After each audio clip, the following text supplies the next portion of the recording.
And then what are your thoughts about Neutron? We also saw the recent announcement of Noble. Love Neutron. Sorry?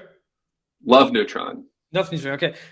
Talk to us a little bit about all these consumer chains. Maybe introduce them like briefly, what your thoughts are, and also your involvement at Noble.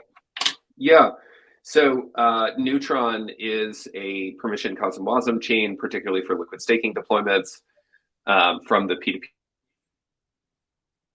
They're excellent. The projects that they're getting to launch on that chain, I think they've already found a large number of people.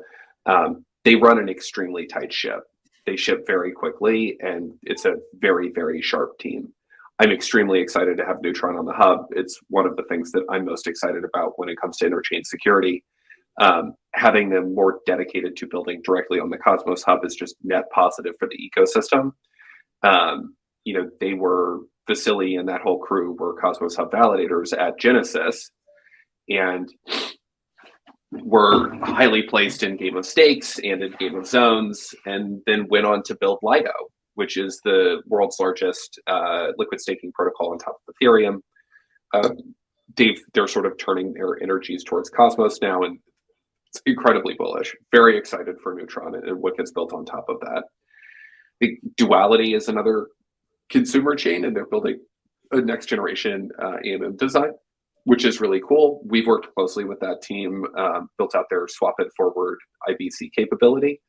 That's going to help do DEX aggregation within Cosmos eventually. There's a few more implementations there, but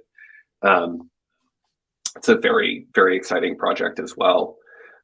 Noble, which Strangelove is building, is the USDC consumer chain for the Cosmos hub.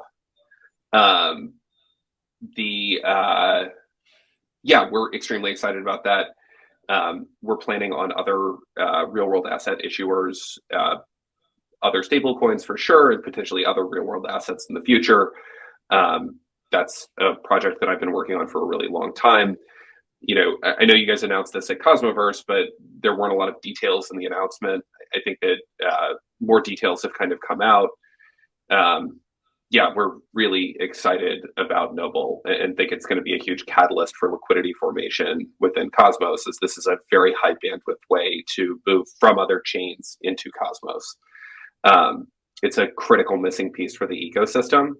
And I think that the reason it's been sort of downplayed and hasn't happened as quickly as it has in other ecosystems is because we don't have a central organization for USDC to go talk to. They couldn't go talk to AIB. They couldn't really go talk to the ICF. And, it's been a combination of me and Zaki and Yelena who have kind of picked that project up and carried it forward. It's been really exciting. We're really stoked to see that live. Yeah, likewise. I think that's a missing piece in the Cosmos puzzle. But and also all the other applications that you mentioned, and Stride and Neutron and Duality. I actually have to do my homework on them, but sounds interesting. You should have Ron and Eli on your show. They're great. Yeah, maybe you can connect me. Would be nice. Yeah, happy to. Yeah. But before we talk about Sommelier, I have to ask you, after all this, what we talk now, are you still bullish on Atom, or are you now a bear? Yeah, I'm definitely bullish on Atom. I think that Cosmos as an ecosystem still has the best path towards like winning this blockchain adoption war.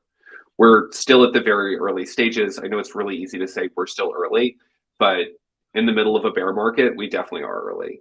And if you look at global crypto adoption numbers and like how much of that is just on top of centralized exchanges, the on-chain economies that we take part in Cosmos, it is still very early for those things.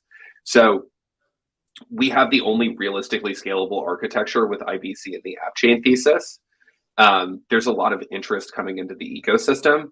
And as the largest token and the sort of originator of this idea, the Cosmos Hub still has an incredible chance to capture a large chunk of that value and to be a very, very valuable chain moving forward.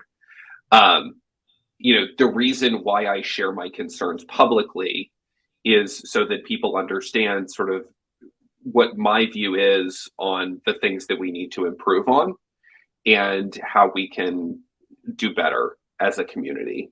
And I think that, this is because no one's in charge, this is how it has to work. We have to, as a community, talk about the things that are hard and talk about the things that aren't going great in order to fix them. And that's, I think, in the long term, going to be a strength of the hub rather than a weakness. Yeah.